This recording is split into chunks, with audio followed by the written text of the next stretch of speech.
Russell Burlingame, reporting for Comic Related from the New York Comic Con. We're here talking to Terry Moore, creator of Strangers in Paradise and Echo. Wanted to just touch base with you regarding recent events in the books, see how everything's going for you here at the con and what you're doing. First of all, why don't we talk about the actual show? What is it? Is this your first time at the New York Comic Con? Yes. I've been in this facility for BEA, and I've been to New York for other signings and shows, but first time here for this one. And as far as what you got out here on the table, is there? I know that you're doing a CBLDF exclusive for the show. What other kind of special stuff are you bringing out for the conventions this year? Well, we'll always show up with new books, whatever the next new issue of Echo is. I didn't have the new trade in time for this one, the second trade paperback for Echo, but I will for the next show. And this summer we have the big omnibus for Strangers in Paradise, which is a monster of a collection, and so we're working towards that right now.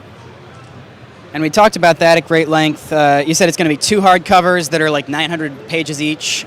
Yeah, because the story is, I think the story itself is 2,110 pages. So you're talking about something big, bigger than my head. It's bigger than my head. Which actually, you had to know the page count at some point, because in Volume 3, don't you have the prose sections that actually have the page count as though it were one continuous unit? I think that's the first time I'd ever seen that acknowledged in any kind of serial comic strip. Now, moving on to Echo, the last time we talked was, I think we were talking about the 2 issues ago. How has the fan reaction been to the incredibly gory person blowing up and being speared on things seen? You know what? I think everybody just kind of loved it and lapped it up, because I haven't had any objections and, no angry mothers calling or anything like that. So I think I got away with it. And just for my own morbid curiosity, did you get angry mothers calling you about Kachu, or have you largely avoided that phenomenon?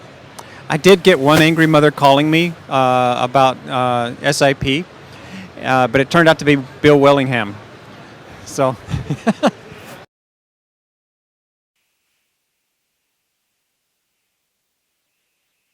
What's coming up in stock for Julie? I mean, we have at present we have her, and we have crazy homicidal homeless guy with powers. I know you suggested that this isn't the end of the line for people who are going to see affected by the blast.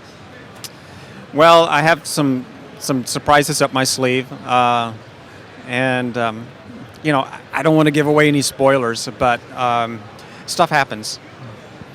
With are you doing 1 or 2 books at Marvel? You're doing Spider-Man Loves Mary Jane, and I thought you were doing something else as well. You're finding time for Echo to come out on the normal schedule and everything like that. It's not been really difficult to get everything turned around. It has been difficult because I thought I had planned to do the Marvel books in this period of 1 year between my 2 series. So I thought, well, I need something to do this year. I'll do some Marvel work. But as it worked out, the Marvel work delayed, and now I'm doing everything at once. So I was doing Echo and Spider-Man Loves Mary Jane and Runaways all at the same time. I finished up the little story arc on Spider-Man Loves Mary Jane, and now I'm finishing up my run on Runaways, which will end with issue 9. And I still am going to do more Marvel books, but maybe just one at a time now. So I think taking 3 titles on in a month is a bit much for me. Well, at least you had Craig Russo working with you on Spider-Man, because I'm a big fan of the Perhapanauts. I don't know if you've read the book or not, but he's a fantastic artist. And who is it that you're working with on the Runaways? Because frankly, I missed completely. It's a Japanese artist, and I cannot pronounce his last name, but he has done other Marvel work before. So it's a very, very nice style, very pleasant style. I think a lot of Marvel readers will know who he is when they see his work. All right, and again, going back to Echo, there's been a lot of intimation that the connection between Julie and I cannot remember the name of the girl who was the original pilot of the suit. Annie. There's been a lot of intimation that she's becoming slowly but surely aware of Annie's kind of presence in the book. Is that something that's going to come to fruition sooner or later? It's a steady progression in the story, and that's where the title comes from, Echo. It's the echoes of another person inside you. So there's a theme there. Hopefully there's a design that comes through. All right, thank you very much, Terry Moore. This is Russ for Comic Related. I really appreciate your time. All right, thank you.